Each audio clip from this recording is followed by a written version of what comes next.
There's a line drive high and deep to left. It is gone! 3-run home run, Kyle Kubat. Fly ball to left, Sweeney hit well, and Charlie Capsella, what a play!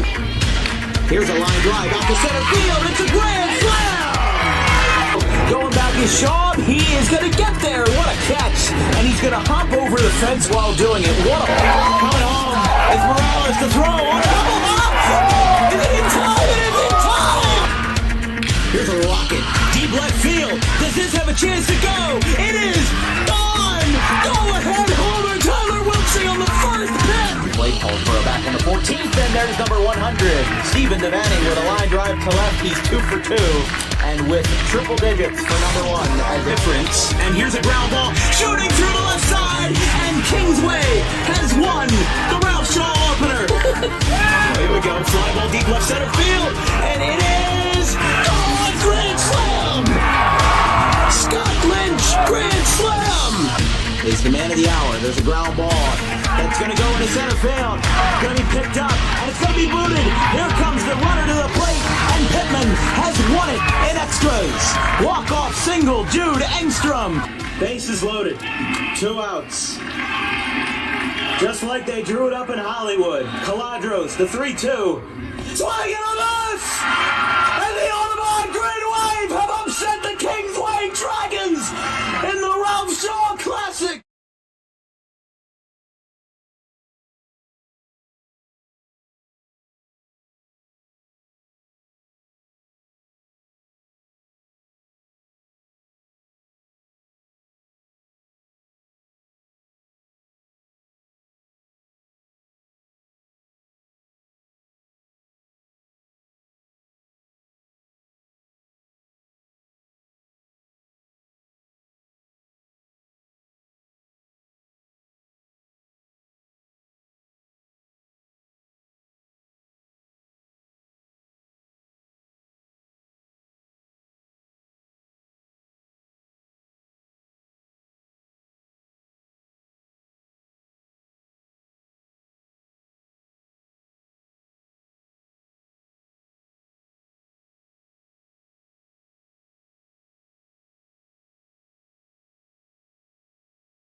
Mike's on. Still getting the fall woes, getting it taken care of. 1 and 2 count. 4-4-1. For Palerno. Greca looks at the card, delivers the 1-2. There's the foul. Yeah. We're straight in the middle of it. Make sure you don't. Wait, that was me. I put my phone up. 0-2-4. Hey, White. Get the ground ball right back to the mound. Throw to first. Probably the first out of the ball game for the Mighty Oaks. And this is going to bring up number 18, Kelly Jennings of Yorktown Heights.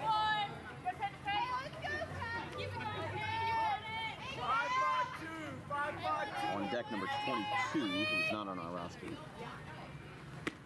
There's a strike on the inside corner.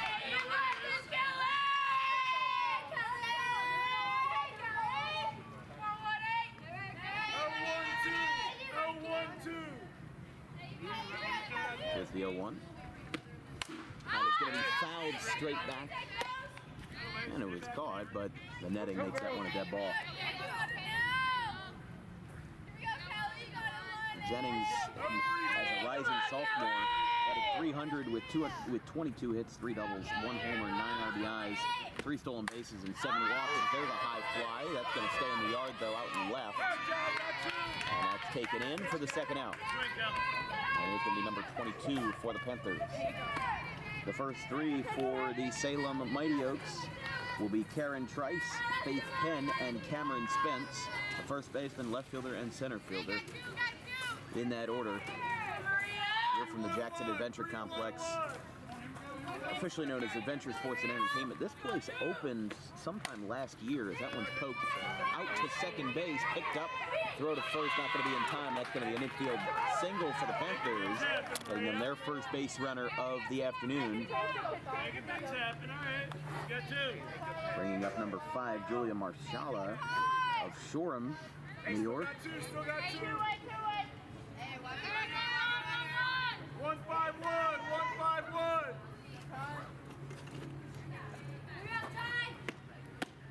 There's a strike. Runner on first, 2 down. The rising senior batted .160 in 2023. 0-2-1, 0-2-1. Officially 4 for 25 in the 2023 junior campaign. That one is poked foul. It's going to be 0-2. Take a pitch. Yeah, but I remember, I used to have Six Flags season passes for Great Adventure, and the last time I was back here, probably around this time last year, end of September, early October, before the weather got really bad, I'd go down here all the time, and here we go, runner caught between first and second, and she is out. Salem Community College with a 2-6 caught stealing there, and the side is retired. After a half inning, Salem and SUNY-Purchase knotted up at 0. Now the Mighty Oaks get their first chance at the plate. We'll be right back.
Trice leading off the frame for Salem Community College here in the bottom of the first. SUNY-Purchase got 1 runner on, but did not get around to score. In fact, only got in between first and second base when they were caught down trying to steal second.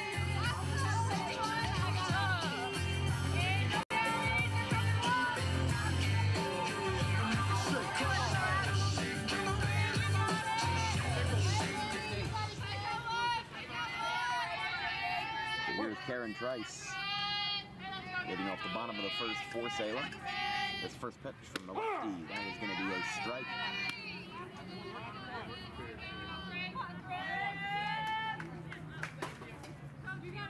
From SUNY's number 11.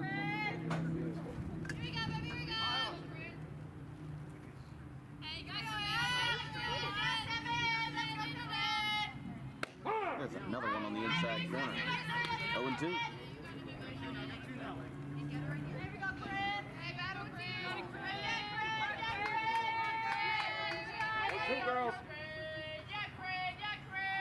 Here's the 0-2 pitch. That's going to be a line drive into right field. A base hit for Trice.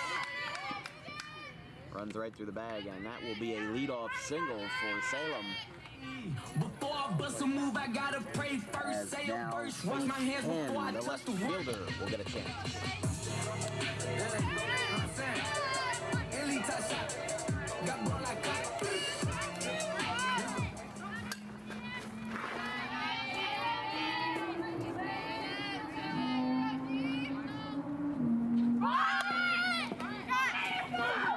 Bunt back to the mound, throw to first. It's going to be in time, and Trice will get all the way over to third.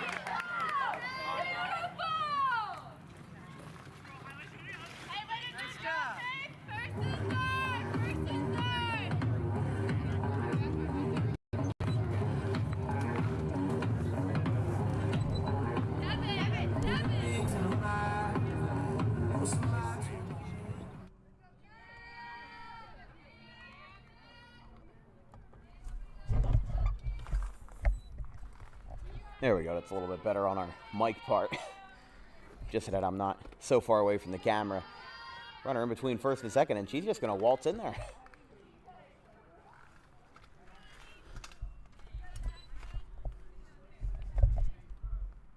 How about that for a turn of events? A free base. Runners on second and third for Salem. For the third hitter in the order, there is a strike to Cameron Spence with Vay Savage, the catcher, on deck.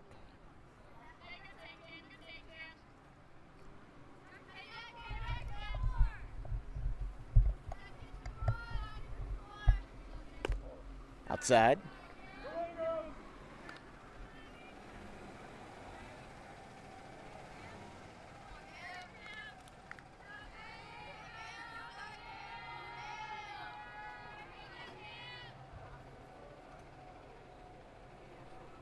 Spence swings and misses.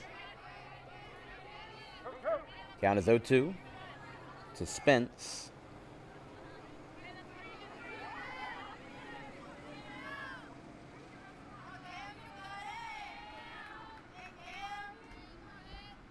Vay Savage of Midland, Texas on deck. There's a foul ball. Still going to be 0-2.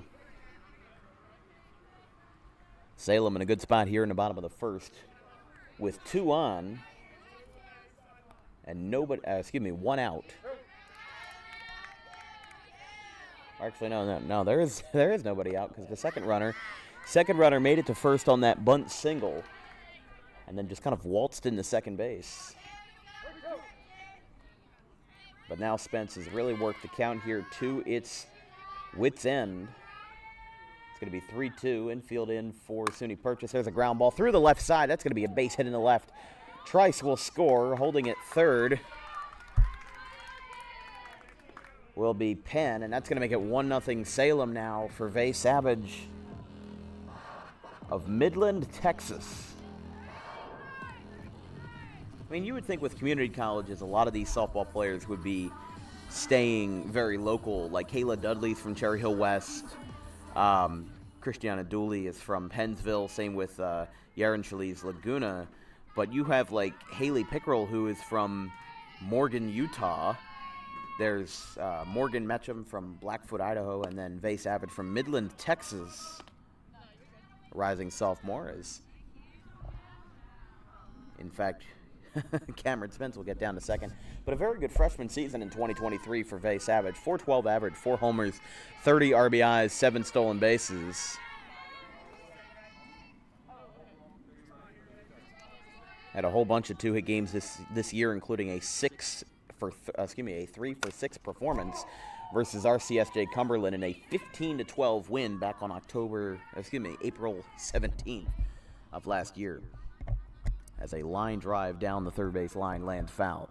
You're watching coverage of junior college fall softball here on Dan Wilkins Broadcasting. If you have any questions or comments about today's broadcast, drop me a line at thedanwilkinsshow@gmail.com. Again, we'll be covering Salem Community College softball again tomorrow in the morning from Wilmington, Delaware, from the Del Castle Sports Complex. First game is going to be versus Chesapeake College at 10 a.m. Second game will be versus Wilmington University, so a hometown game for them at 12 p.m. There's a line shot right at first. It's caught. Spence will go down to second base, and there is two away. One away. See, I keep getting it all mixed up. Still, I guess, the early woes of not having called a baseball game or a softball game in a while. But here is Ella Hayes now.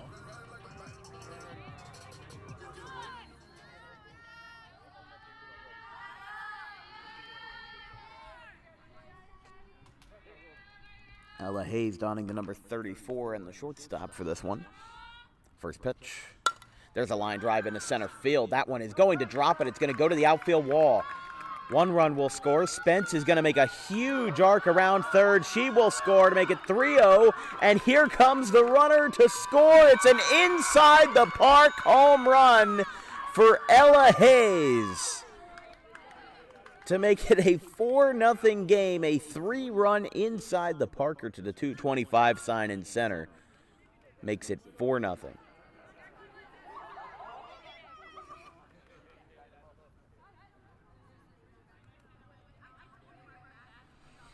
So they're going to have a visit on the mound here as the sixth batter of the inning, Haley Pickrell, will bat now. As we said, Pickrell from Morgan, Utah, the rising sophomore, 5'7", batted .517 in 30 games in her freshman year, 2 homers, 31 RBIs, 5 stolen bases.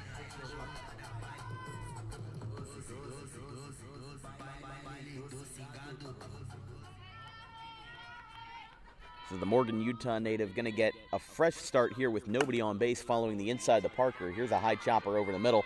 Throw to first is in time.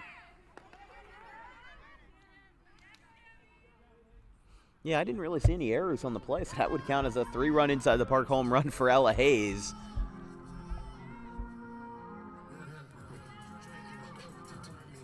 And now here's going to be the 7th batter of the inning, Emily Ham of Wilmington, Delaware, of St. George's Tech. That's a ground ball off the shortstop's glove, and that's going to be another infield single.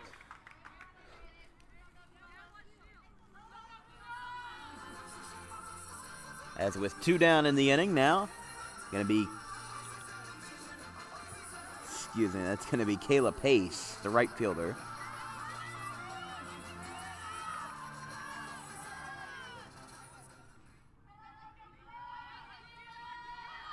On deck would be Callie Rozak. There's a line drive. That's going to skip into right field for a base hit.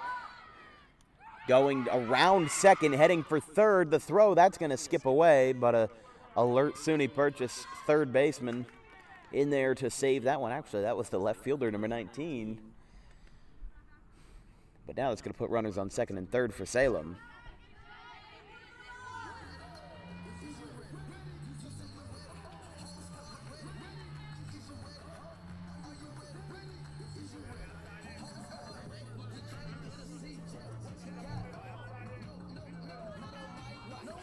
Yeah, that was a good save by Tara Sasso of North Rockland, who was out in left field but backed it up at third.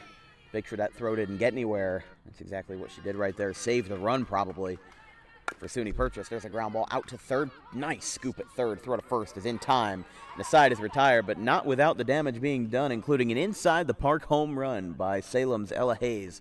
We'll be back after one. It's 4-0 in favor of the Mighty Oaks. We'll be right back. Tommy D's Home Design Center has opened a second location on Creek Road in Belmar, operating in Philadelphia for over 25 years and now expanding into South Jersey. Tommy D's is the place to go for kitchen cabinets, countertops, and cabinet accessories. heavily discounted compared to big box retailers. Stop in, take a seat, and watch as our experienced kitchen designer makes the kitchen of your dreams right in front of you. Tommy D's is the best in the business for quality kitchen countertops and cabinets that fit all budgets. Call us today at 856-210-9504 or visit the new location in person on the corner of Creek Road and Harding Avenue in Belmar next to the 42 on-ramp.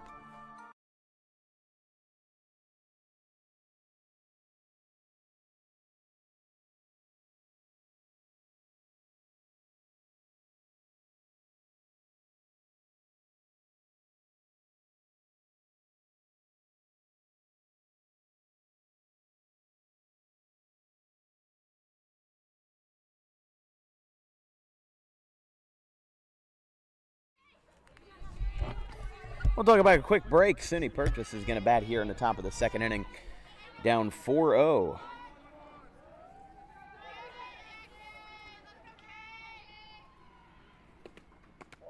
That one is upstairs.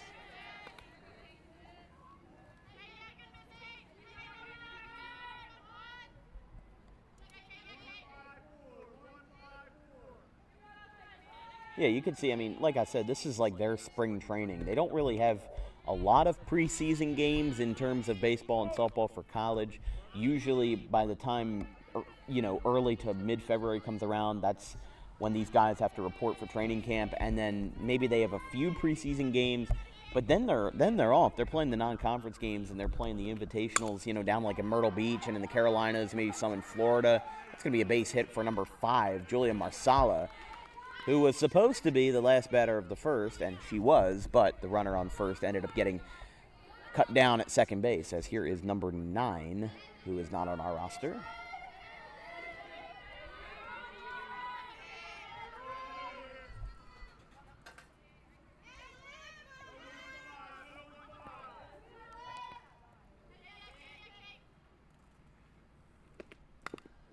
Fouled back. And what's really interesting, I haven't really seen this anywhere else. You could see Salem's starting pitcher, that being LaGreca.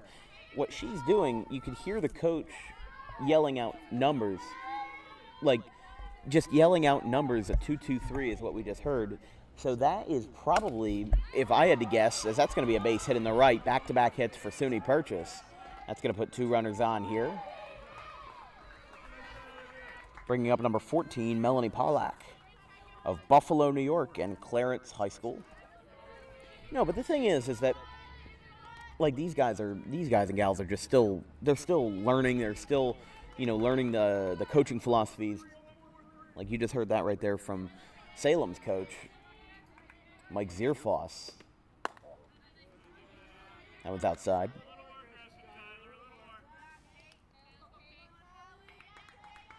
But that's the important thing, is that, the catcher's not calling the pitches, the coaches are. So that's what that card on her arm is being used for. There's a ground ball to third. Here comes the throw to first. They're going to try for 2. They do get 2. If that ball had come in just a little bit faster, we could have a triple play. But that will be a 2-out, 5-3 double play. As Melanie Pollack grounds out, setting up Tara Sasso of North Rockland.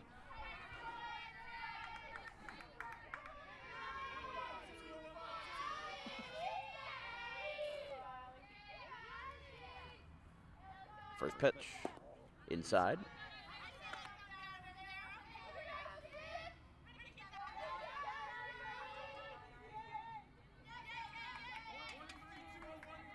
So yeah, I guess whatever card she has on her wrist is probably dictating, what pitches to throw, what grips to have.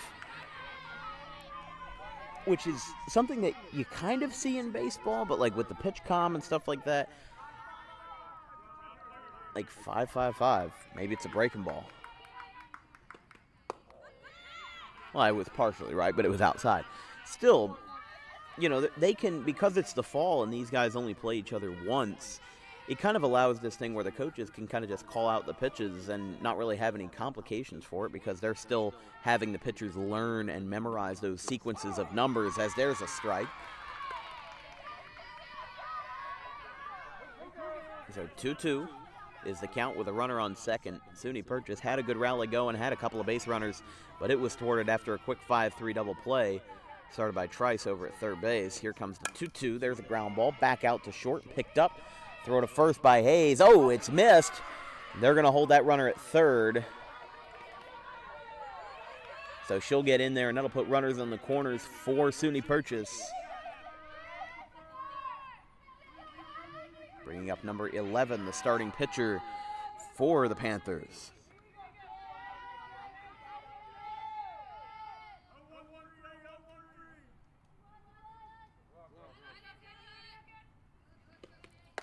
There's a strike, keeping the runners on the corners here. The first three for Salem in the bottom half of the second is going to be Callie Rozak to round out the order, Karen Trice, and then Faith Penn back up after a 4-run first by the Mighty Oaks. There's another strike. Really getting the edges of the strike zone really well for LaGreca here.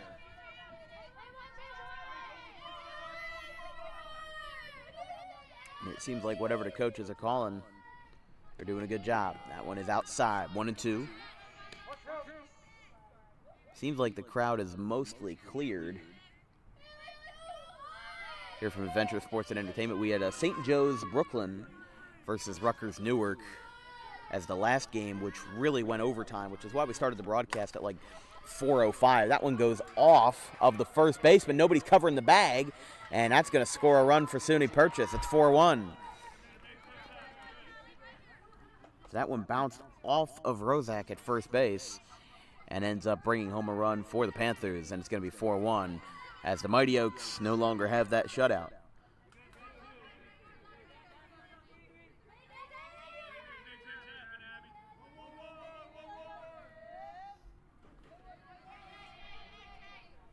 First pitch, outside. So runners on first and second.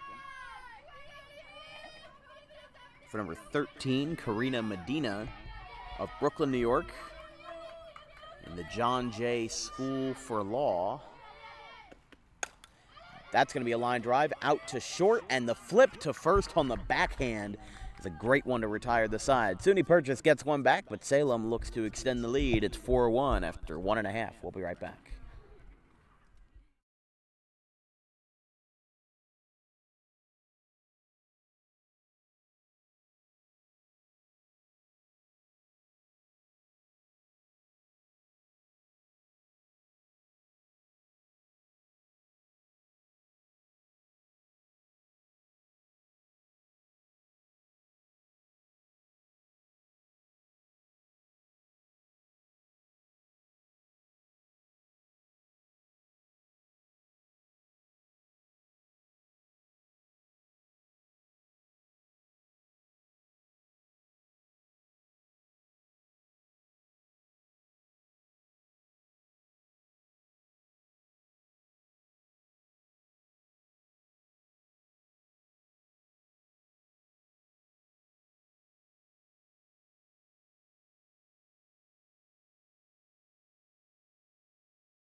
SUNY-Purchase trails 4-1 after 1.5. They got one run back on a rather unusual play at first base, but now Salem's going to have the chance to bring this one back and bring this one back into their court here at the Jackson Adventure Complex in the shadow of King Dakar. Just look over there beyond the trees. What do you see? There's King Dakar. 420 feet tall with the 120-mile-per-hour launch. It's one of the coolest shots you can get in all sports. I think that's really interesting. If we see I don't know if you remember when we did the Rutgers Camden games, but I would always divert the camera away to follow the train I might do the same thing with King to Ka, because I just want to see something go over it. I want to see the train fly by over the hump.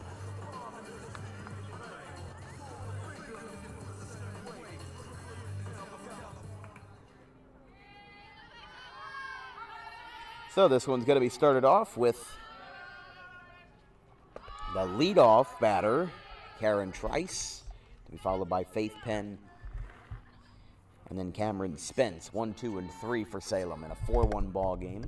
They had a big start in the first. We'll see if SUNY-Purchase can hold them down in the middle innings. There's a ground ball hit sharply out to second base. Throw to first is in time, and there's one away. This will bring up Faith Penn.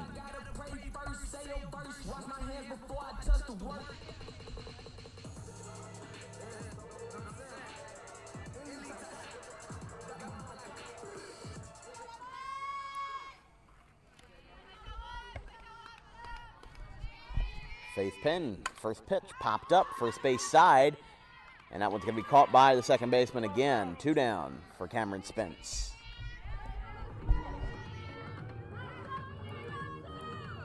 So Salem got a big start, but have now kind of slowed down a little bit.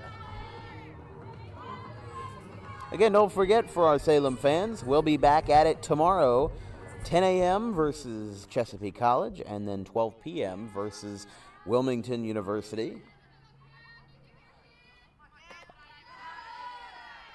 At the Del Castle Sports Complex in Wilmington. And one of the interesting things is that this is our 202nd broadcast. Our last one was last night with Glassboro and Clayton. But the ones that we have tomorrow, number 203 and number 204, will actually be our first out-of-state broadcast. We've not done a single one in PA, in Delaware, New York, Maryland, any of those. We haven't done any out-of-state broadcasts. I haven't even done out-of-state broadcasts for other networks. But as we are in our ongoing pursuit of covering as many schools as possible, before I graduate high school, because once I graduate high school and go to college, a lot of this work is going to slow down. There's going to be a lot less opportunities for me to work with DWB, and I'm going to end up working a lot with the college that I end up going to. So there's just, there's going to be a lot less opportunities, which is why I'm working as hard as I can now to, kind of get the resume built as early as possible. Like tomorrow is October 1st. That's going to be my last full month of being legally a child when I turn 18 on November 4th. So it's going to be interesting for us to see, how those opportunities shape up in the winter. Oh, nice snag back at the mound. That's going to be a 1-2-3 frame for the Panthers. They get out of it quickly, and they still keep the score at 4-1 after 2. We'll be right back.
All right, top of the third, SUNY-Purchase trails by 3. As they're going to get it started here in the top half of the fourth. La Greca with the first pitch. Swing and a miss. Wow, that was like a softball ephus right there, and she swung and missed right through it. It's going to be 0-1. Something you don't see out of every softball pitcher, but it's something that you see out of these guys that, could just really switch up the speed and get a lot of these guys out. Except for that one, that's going to be a line drive in the right center field. It's going to be past Spence, It's going to go to the wall. She's going to not stop at second. She's going for third, hits the cutoff, and that's going to be a leadoff triple. An excellent hit off the bat there after, you know, a kind of lackluster swing to start. Brianna Palerno gets the leadoff triple.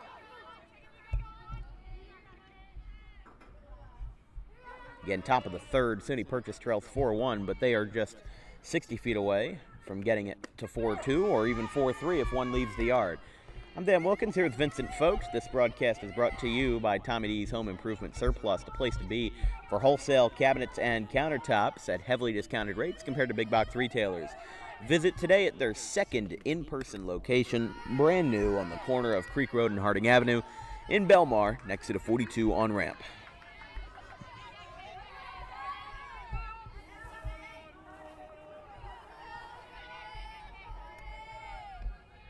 Here's the pitch. There's a strike.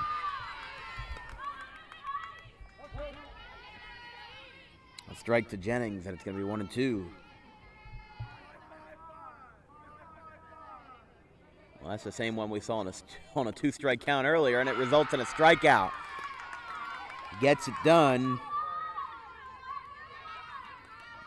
And Jennings, who had a .278 average last year, is down on strikes. He's going to bring up number 22.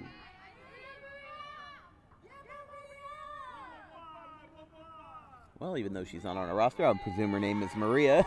You can kind of make an educated guess there. Here's the first pitch. That's a line shot by Maria into center field for a base hit. Falls in front of Cameron Spence, and that's going to be an RBI single for Maria. It is 4-2.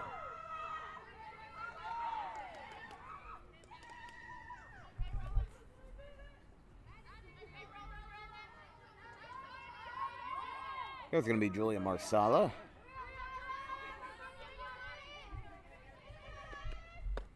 First pitch is a strike. 0-1.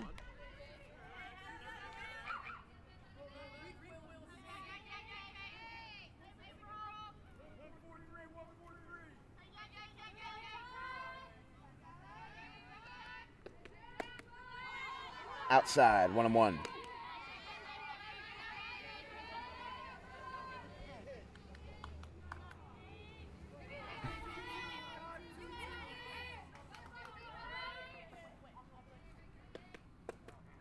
That is low.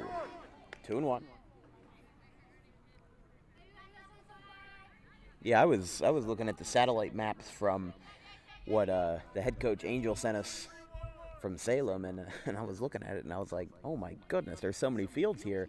There's 8 fields. This is actually the closest one to the parking lot, so luckily we lucked out there. Second out is recorded for SUNY-Purchase. This is going to bring up number 9.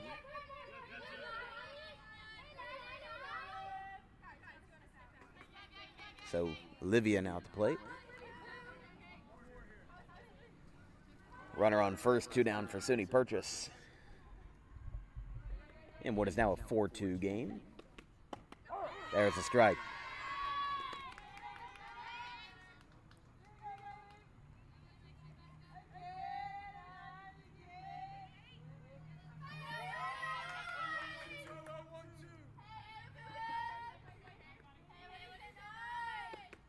There's a swing and a miss.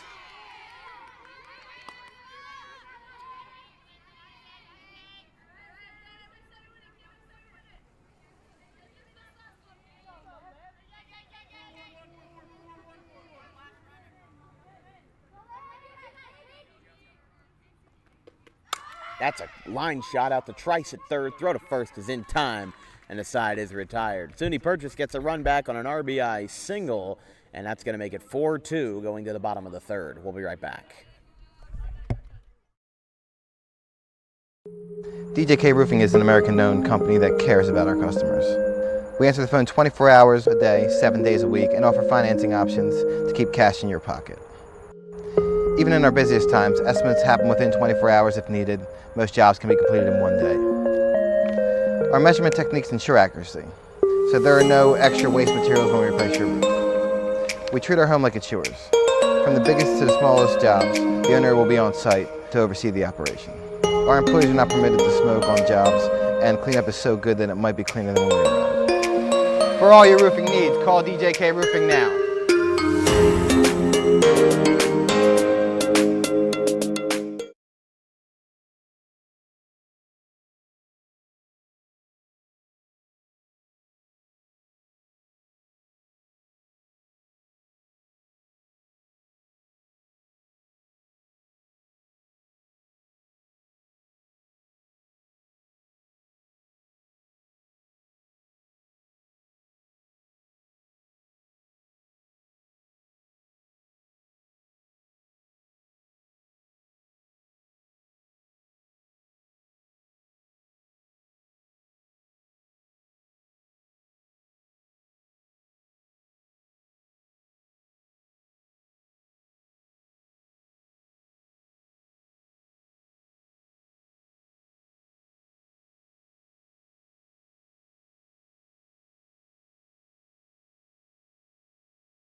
Here we go. Bottom of the third inning for the Salem Community College Mighty Oaks. They lead 4-2. They had a huge 4-run outburst in the first inning, including an inside the park home run, but haven't had a whole lot since then. As Palerno gets a first pitch strike, new pitcher in the game, by the way, for the Mighty Oaks, not for the Mighty Oaks, but for the Panthers.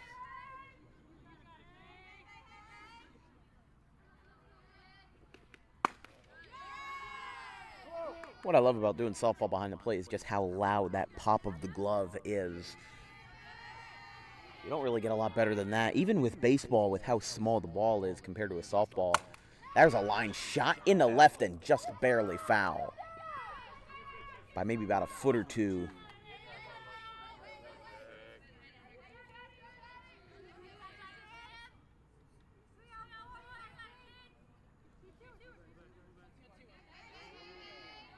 Two and one. Nobody out. Base is empty. Leading off the bottom of the third. There's a foul. Oh, no, rather fly ball right field line. That one is going to be caught. One away.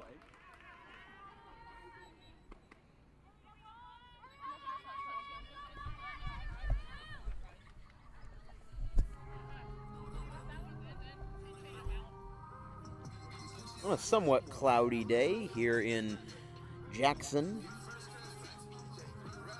66 degrees, wind blowing to the north at 7 miles per hour. There's a strike.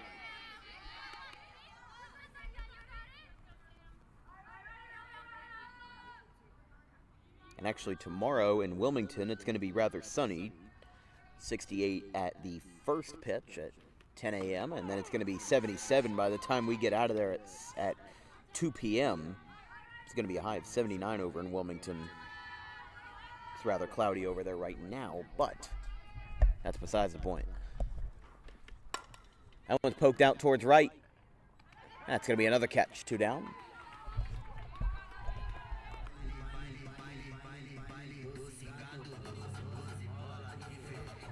And here's Haley Pickrell.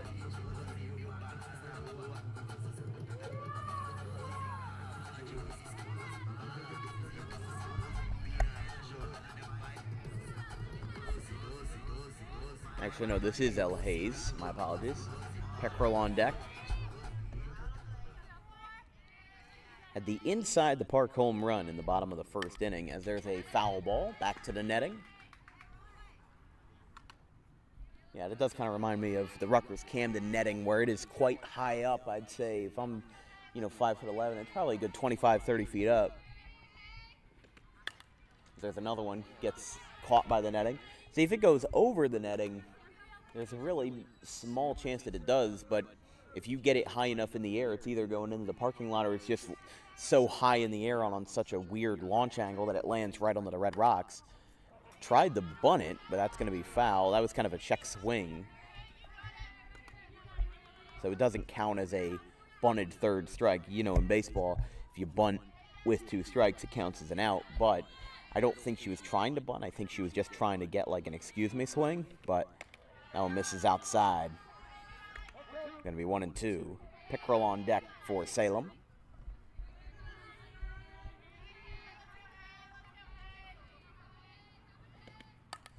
That one's another foul ball. So, yeah, I thought I was right the first time. Haley Pickrell is up, followed by Emily Ham and Corilla Price.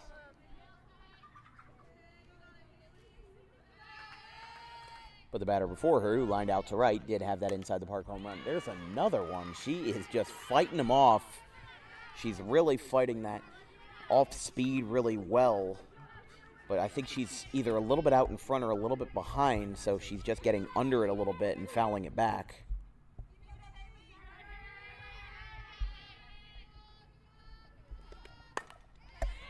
There's another one fouled, this time down the right field line. Got a bit better of a barrel on it.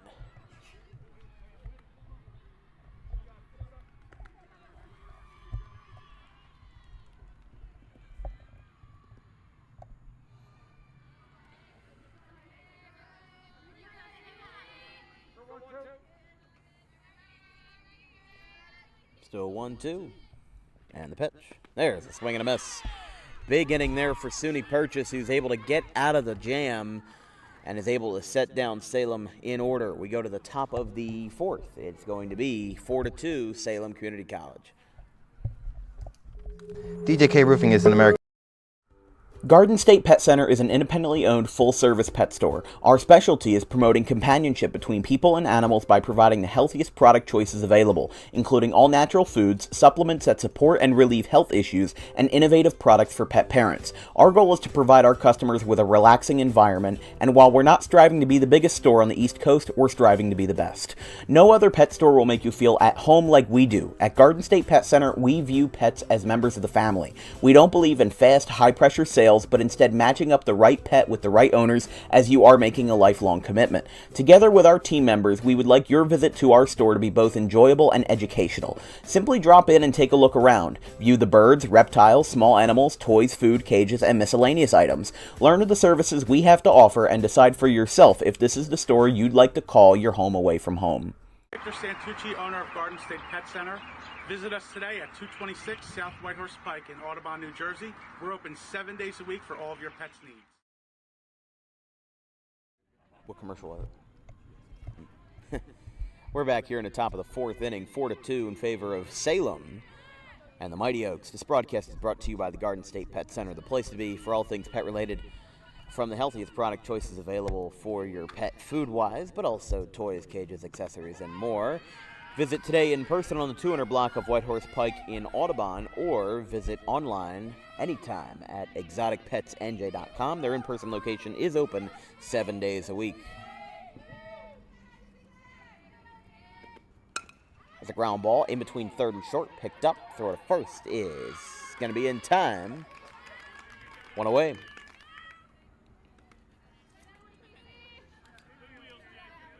Don't forget, folks, on Monday, October 2nd, we covered Delran Soccer in their senior day.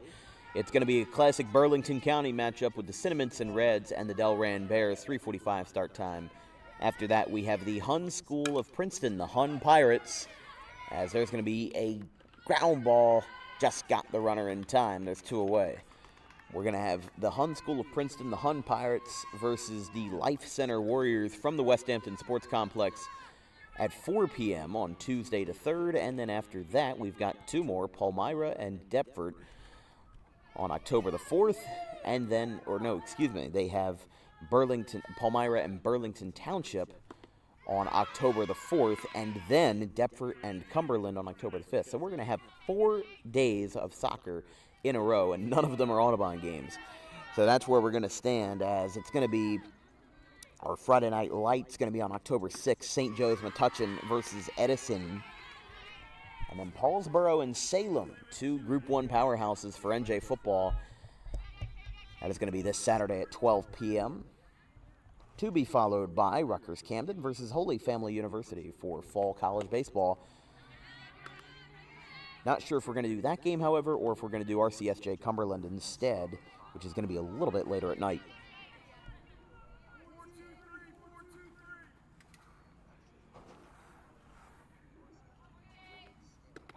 There's a strike. And that's going to retire the side. Getting it down quickly, we're going to be moving along here to the bottom of the fourth in favor of Salem, 4-2.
Bottom of the fourth inning.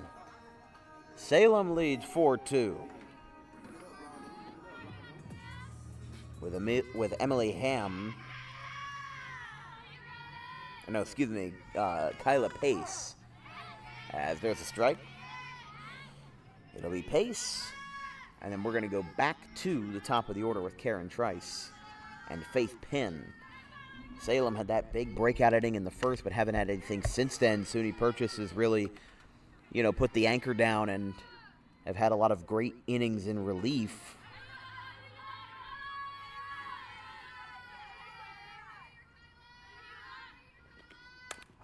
That's going to be a slow grounder to third. Throw to first is in time, one away.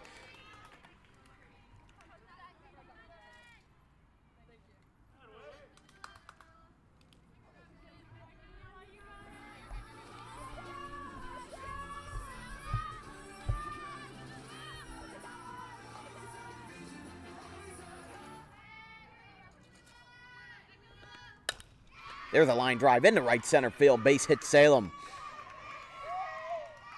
And they need to get a couple of those strung together to get back with a solid lead. I mean, I was worried we were going to have a blowout tonight, but that's going to be something that we're going to have to see in these middle innings and go into the later stage of the game.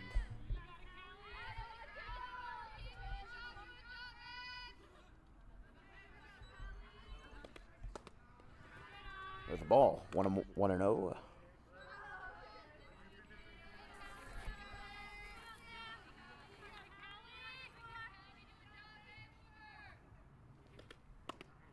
That one is low. Oh, here comes the throw to first. Not going to get her.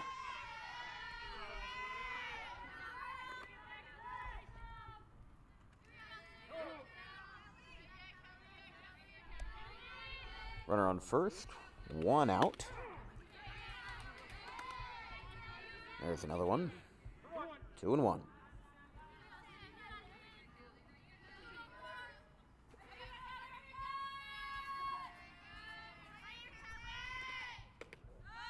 Outside, 3-1.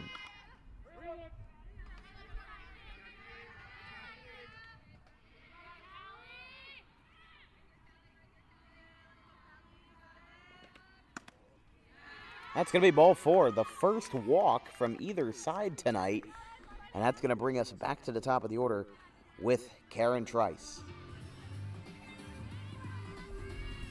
Got it started with a single to start the ball game in the first.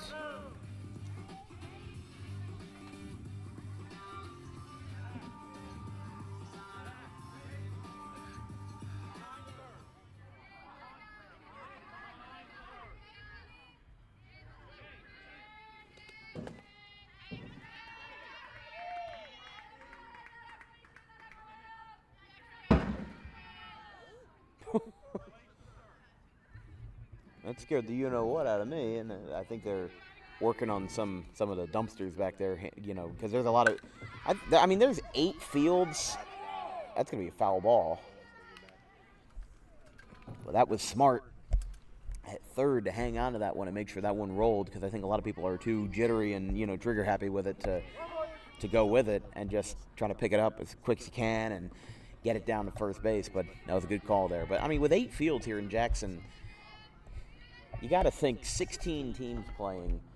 That is a lot of discarded snacks. That's a lot of discarded paper cups. It's a lot of trash. So I assume, I mean, I see at least 4 or 5 dumpsters behind me, behind the green fence. So I don't know. I mean, seems like this facility has gotten a lot quieter since we got here, but that might also just because there's a lot less fans in general watching this game from the grandstands. Because when we got here, we're at field B1 right now, which if you look at a satellite map is in like the top right of the screen. We're right next to a really big trucking warehouse, and then behind us, as that one is popped up, that one's going to go over and out of my reach.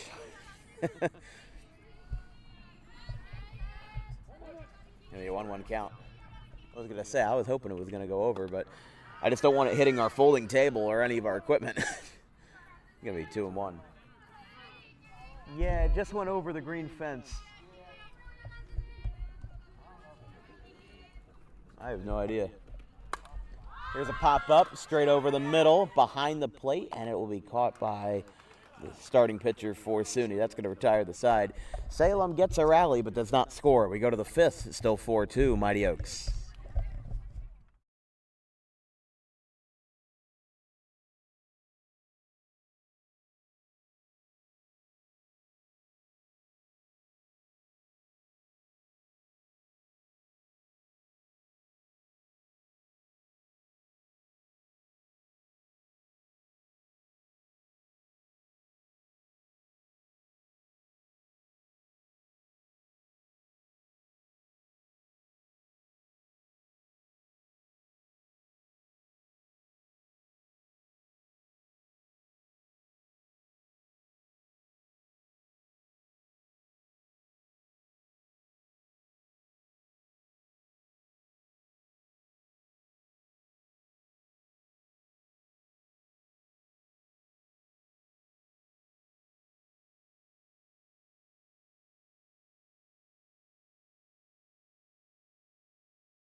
Sun poking out a little bit here in Salem, or excuse me, in Jackson with the Salem Community College Mighty Oaks leading 4-2 here in the bottom of the 5th.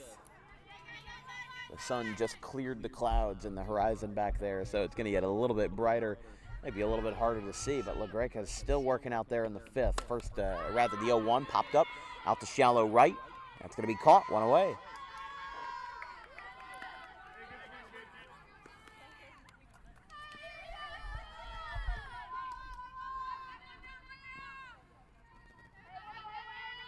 One away for Palerno, who's been working in relief for SUNY-Purchase for at least a couple of innings now since the 3rd. It's outside, 1-0.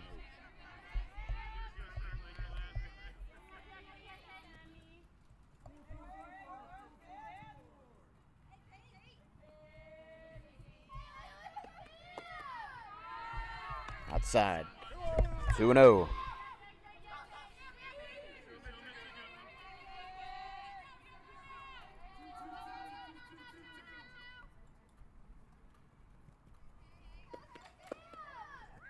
going to be 3-0 count. I was going to say, last thing you want for Salem is you don't want to get these guys hot, because usually it starts out with a big hit or a big opportunity, as LaGreca is going to get a 4-pitch walk to Palerno to start the 5th.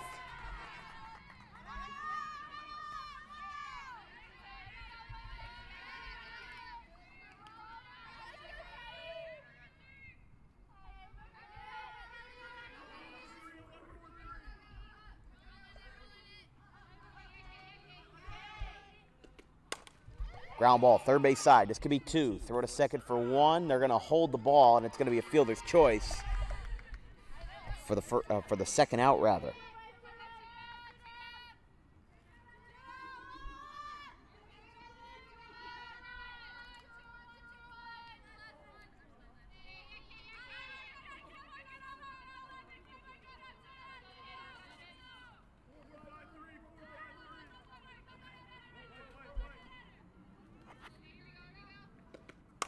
Here's the ground ball right back to the mound on a couple hops, and that's going to get Salem out of the jam to retire the side.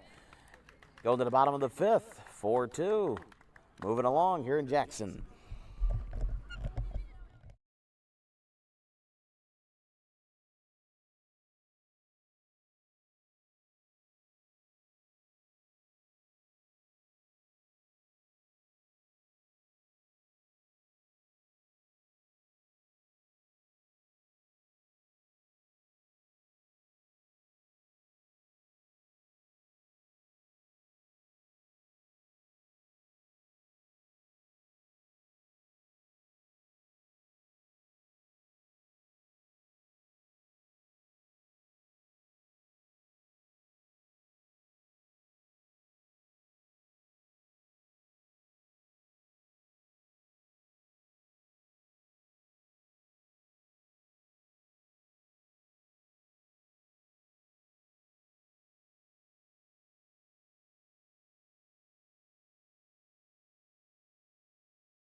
Here we go, bottom of the 5th. Salem still leads 4-2 here on Dan Wilkins Broadcasting over the SUNY-Purchase Panthers.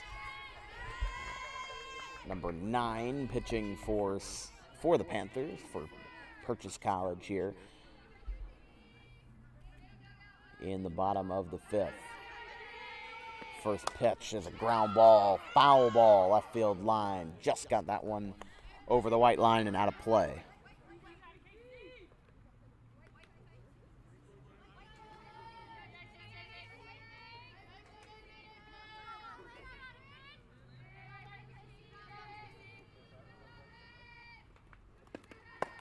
There's a strike, 0-2.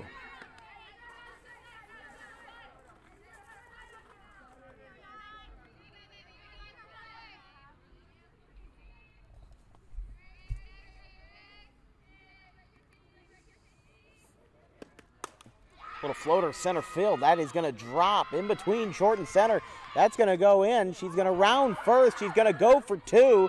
Going to get risky, but she is safe. Talk about a gutsy play, but it works out perfectly for Salem.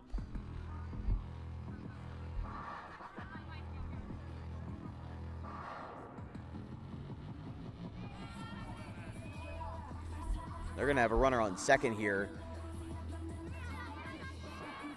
We're in the bottom of the 5th. Again, there hasn't really been any scoring since the top of the 3rd, as there's a hot shot out to second base, throw to first in time.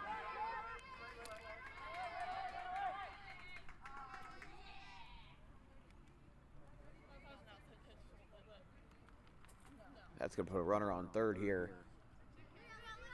for Ella Hayes. Ella Hayes, again, had that inside the park home run in the bottom of the first to make it 4-0. That's been the extent of Salem scoring today. Here's a fly ball to center field. That's going to be caught. Going to drive home the run. Throw to the plate is going to be late.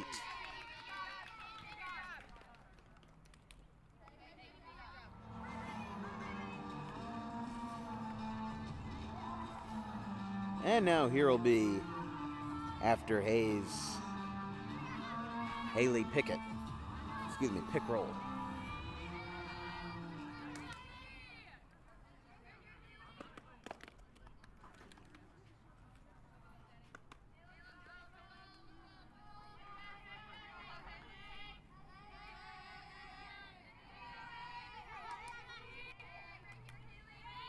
2 outs, 5-2 Salem. It's down low, going to be 2-0.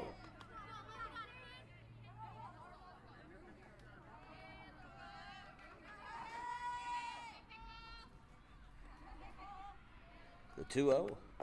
That one misses down and in, and a little bit of trouble for SUNY-Purchase. Going to be 3-0.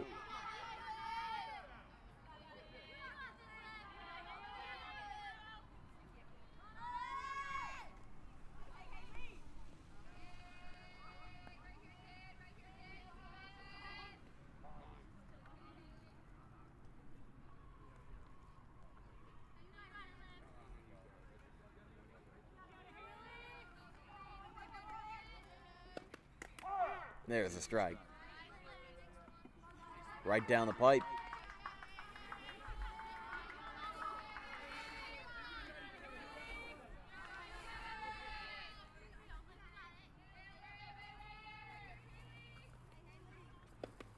Upstairs. That's going to be ball 4 to Pickrell. And now here's a good opportunity for Emily Ham. 2 outs, 1 on. Salem leads by 3 in the first of 3 this weekend for Salem Community College softball. Again, we've got Salem and Chesapeake College tomorrow at 10, and then Wilmington University versus the Mighty Oaks at 12. It's going to be a good set of games and our first out-of-state broadcasts out of the 2-year history of Dan Wilkins Broadcasting. There's a strike.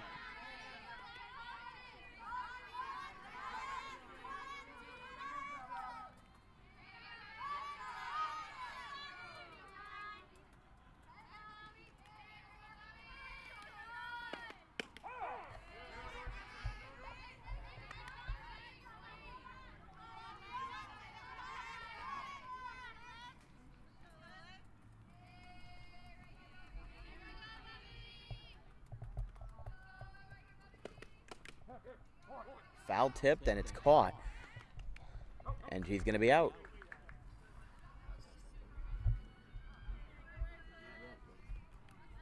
Yeah, shouldn't that be the third out?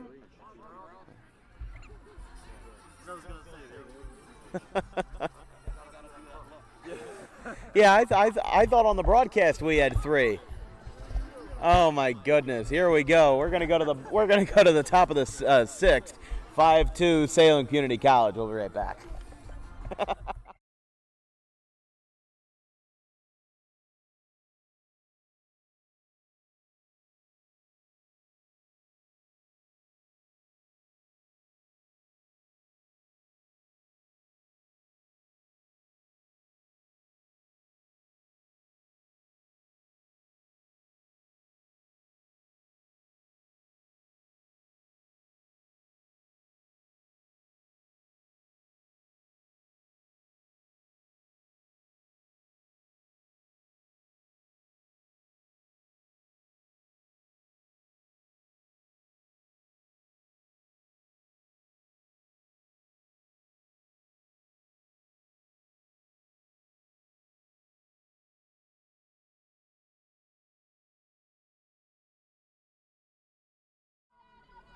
Salem adds another run at 5-2, going to the top of the 6th.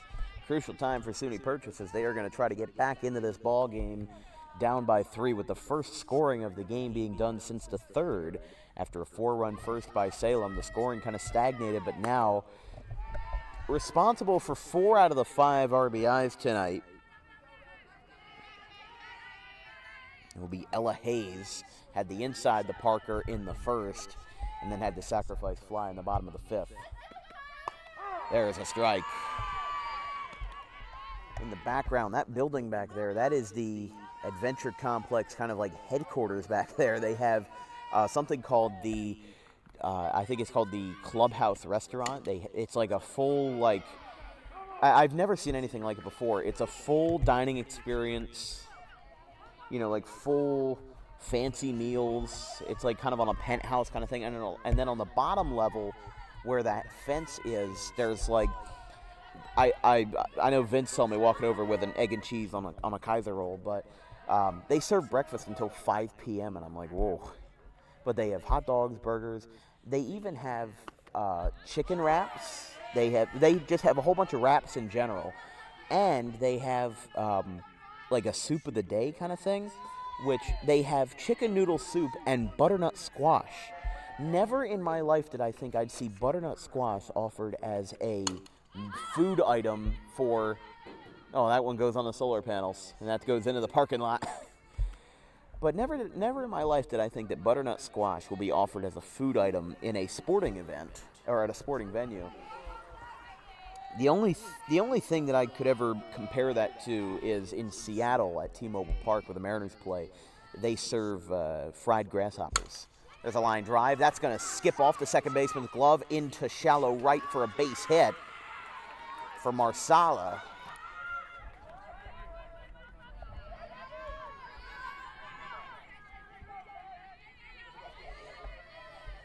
And this 1 out one out, right? No out, sorry. With nobody out, number 9's going to bat here for Purchase College Panthers.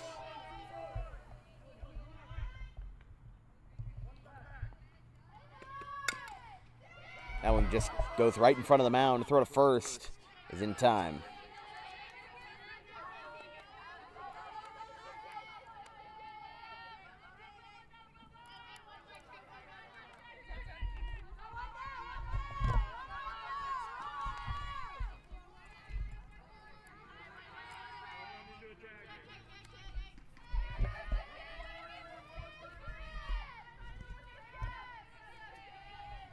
Here comes the first pitch with a runner on second. That's going to be a swing and a miss on the ball that's bounced.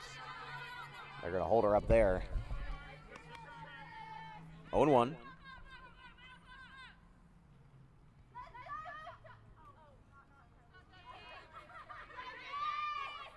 To number 6, Jade D'Erico of Wantagh, New York, at General Douglas MacArthur High School. She went around on the swing.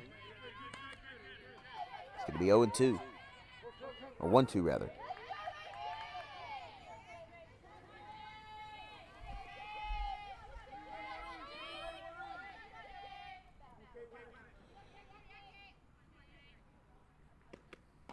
Upstairs. Oh, excuse me. Now it's 1-2.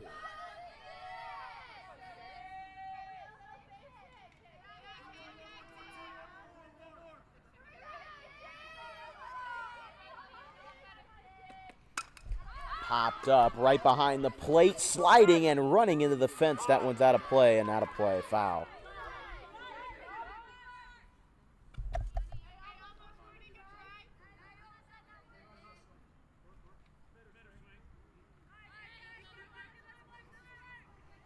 And somehow, after sliding right into the fence, she appears to be okay. I don't think I could take that kind of hit and be just fine. That was excellent right there. Excellent resilience and toughness. In the dirt.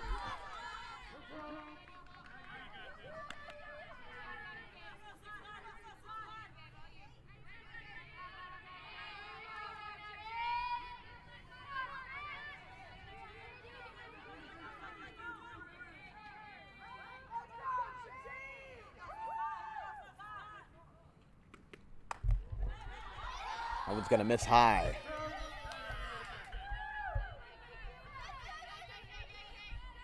Going to be a full count. Keeping the at-bat alive.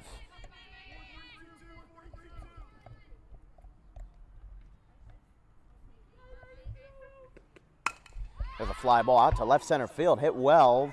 One's going to be caught by Trice. It's going to be 2 down. It's going to be for number 19. Maybe for Tara Sasso of North Rockland.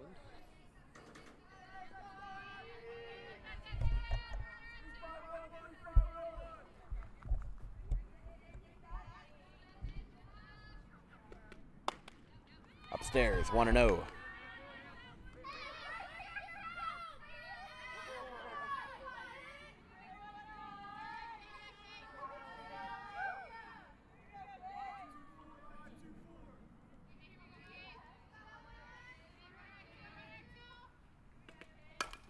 Ground ball out to second base. This might end the inning. Throw to first is in time, and the side is retired. We go to the bottom of the 6th.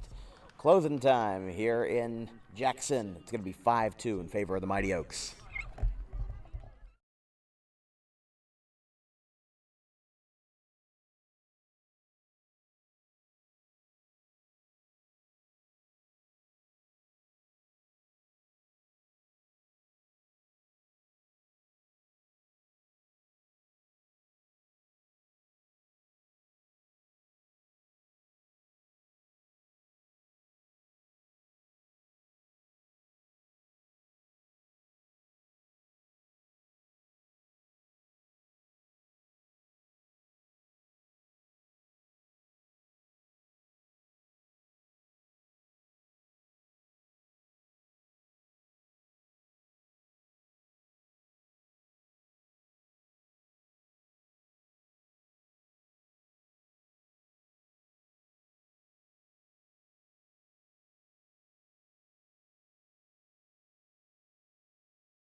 Here we go, bottom of the 6th. Salem Community College leads 5-2. This broadcast is brought to you by DJK Roofing, South Jersey's #1 roofing supplier. With over 200 5-star reviews on the web. Get a free quote today at 856-778-3900. Just ask for Carmine. Financing options are available. There's a strike, going 1.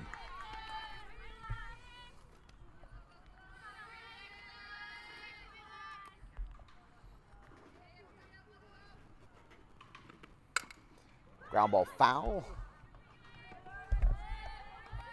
Right to Angel Rodriguez.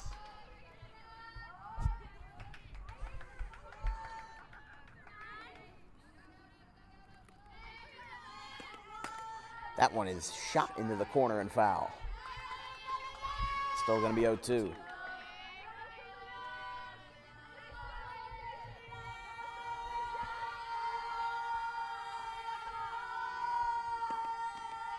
That's going to be low. Dugout's getting intense over here.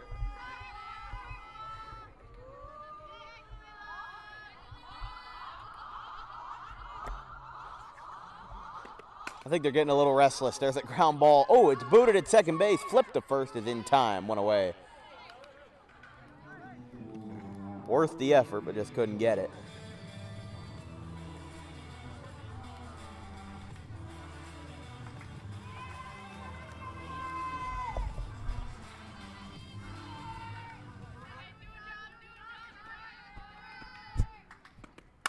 There's a line shot, caught it short rather.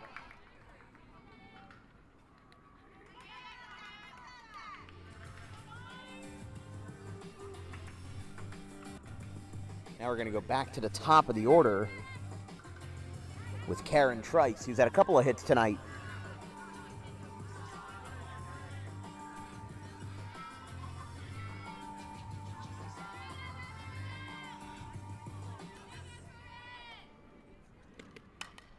Tried to slap it, but it's foul.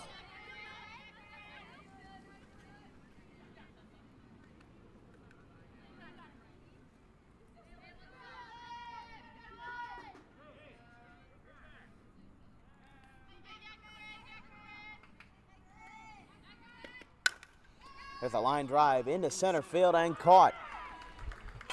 Well, the Mighty Oaks have 3 outs to go before we can call it a night. We go to the top of the 7th, 5-2 in favor of the Mighty Oaks. We'll be right back.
SUNY-Purchase and the Panthers getting it started here in the top of the 7th.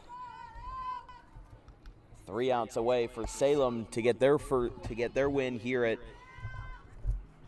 the Adventure Sports and Entertainment Complex. I know they played TCNJ earlier in the day. Not sure exactly how that score ended. They lined up at the end. I think Salem Community College won based off of the general reactions from the players, but this is their 3rd game of the day. They've been playing since 12 p.m. They've got a 12-2-4, so this has been their 3rd game of the day, and they've got 2 more tomorrow. So it's a good thing they've got a relatively decently sized roster, or else these guys are going to be way more tired than their bodies are going to let them handle.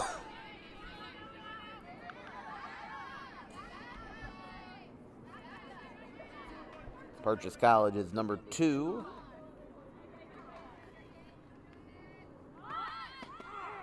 That being Alexandria Perez of the Bronx.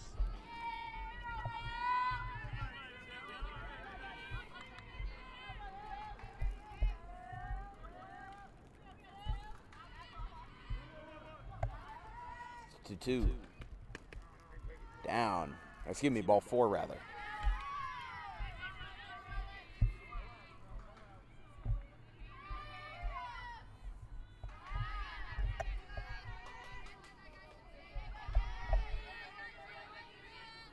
So back up at the dish now, number 13, Karina Medina of Brooklyn.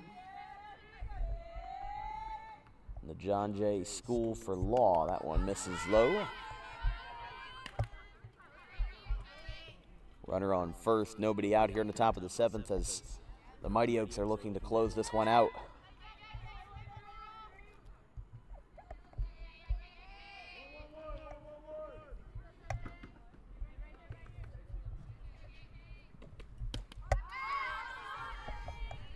That one misses low. Going to be 2-0. Well, already had a walk to start the inning to Perez. Now Karina Medina looking to make that 2. That one is high. Good plate discipline by SUNY-Purchase right now.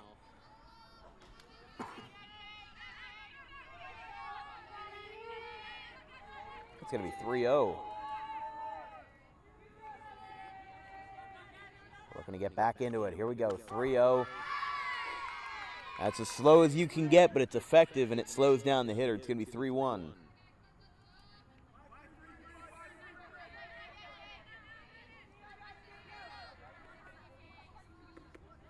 There's a hot shot out to second base. Nice stop on both knees. Throw to first is going to be, I think they got 1. Not sure if they got 2. No, they only got 1 on that one. Going to be a 4-6-3 fielder's choice. And it's going to replace that runner on first with Karina Medina.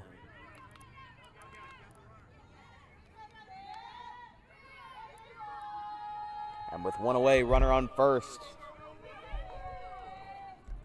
With the Panthers down by 3, they need to get a rally going. That one misses outside. They're going to throw it back to first. She's safe. It was a close call there.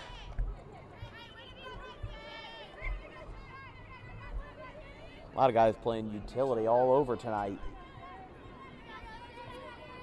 A lot of guys playing different positions.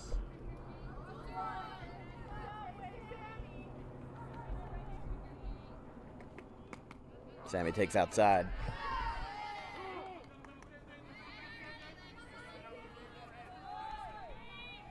It's going to be 2-0.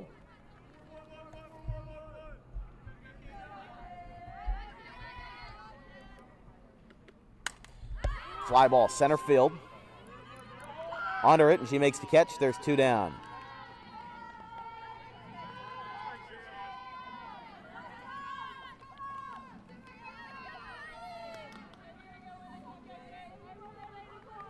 One more for Salem, as they're on the brink of a win here in Game 3 on the day from the Adventure Complex. There's a line drive off the glove, stays in the outfield, and that's going to be a base hit to keep the Panthers' dream alive with the tying run now coming up to the plate. That tying run being number 22, who is not on our roster.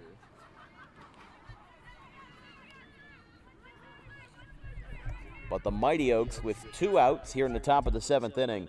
You're watching coverage of Mighty Oaks softball here on Dan Wilkins Broadcasting. If you have any questions or comments, drop me a line at thedanwilkinsshow@gmail.com or send me a text 856-912-1302. There's a first pitch strike. It's 0-1. 2 on, 2 out.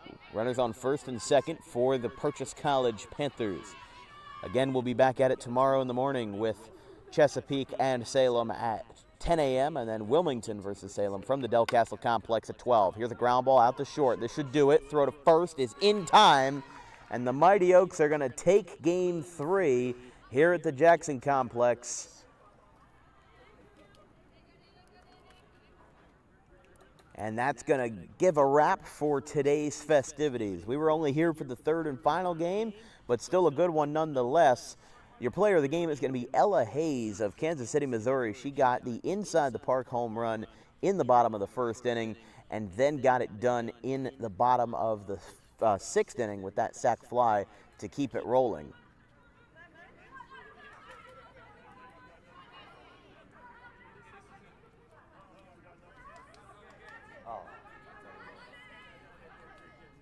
I don't know what's going on here. Well, they're not lining up or anything. SUNY-Purchase had taken the field. What I'm hearing from the umpires is that they still have more games to play. I mean, they've got 8 fields to play them at, so it's not completely unprecedented, you know, with how many teams are playing. Yeah, they're behind in the schedule. I think what they wanted to do, you see it sometimes where they play more innings than usually advertised just so that they can get all of their players in for reps. But they didn't have the time to do that just because we're running behind on our schedule here. So they're going to line it up at home plate. 5-2, Salem takes this one. Stay tuned for our player of the game interview. We'll be right back with our post-game show and our final send-offs here from Jackson NJ. We'll be right back.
Player of the game from Kansas City, Missouri, all the way to Salem Community College. It's going to be Ella Hayes. What a performance. Got the 4 out of the 5 RBIs today in the fall scrimmage versus SUNY-Purchase. How did you feel out there today? I felt great. Had a lot of energy today, and we all worked well together. And you guys really did work well together with that 4-run explosive first inning, and including the inside the park home run. That just, even in a game that didn't count for conference points or, just working it out in the fall, that had to be just an exhilarating experience to just run around those bases and get in there. No errors on the outfield. It was scored as an inside the park home run. Was that just a really unique experience to just have that kind of one that didn't leave the yard but you still counted the same? Yeah, for sure. It's always fun scoring a home run, but inside the park, kind of feels like you earned it a little more because now you're rushing around the whole time. Yeah. Yeah, no, that 100% makes sense. I mean, you guys played really well. Your starting pitching had a really good job out there, and the defense was looking really good. Let me ask you this, as you guys get ready for the winter and the spring season, as you guys are going to get ready to do the winter workouts and the training camps, how does these games, you guys played 3 games today, back-to-back. I know I got here and you guys were still in the middle of the inning with TCNJ. So your 3rd game of the day, and then you play 2 more tomorrow, which we will be covering, by the way, on DWB in Wilmington, Delaware. So as you guys go forward, what's the game plan for how you guys just get those reps in and make sure you guys stay rested, because this is a lot of games, 5 games in a single weekend. Can't be easy on anybody. How do you guys manage it? Well, we practice every day for 2.5 hours-ish, and a lot of it's just fundamentals, making sure everything we do is fundamentally sound and correct. So it's not you're not worn out, but you're still making a lot of progress. Right. Yeah, no, that makes sense. So thank you very much, Ella, for your time, and best of luck for the rest of this season, because we're going to be back tomorrow with the Chesapeake College at 10 a.m. and then Wilmington University at 12 versus Salem at the Del Castle Complex in Wilmington. From everybody here at DWB, my producer Vincent Folks and my graphics crew Gavin Van Rel and Caleb Lane, I'm Dan Wilkins. Get up bright and early tomorrow. We'll see you at 10 a.m. Have a good one, folks.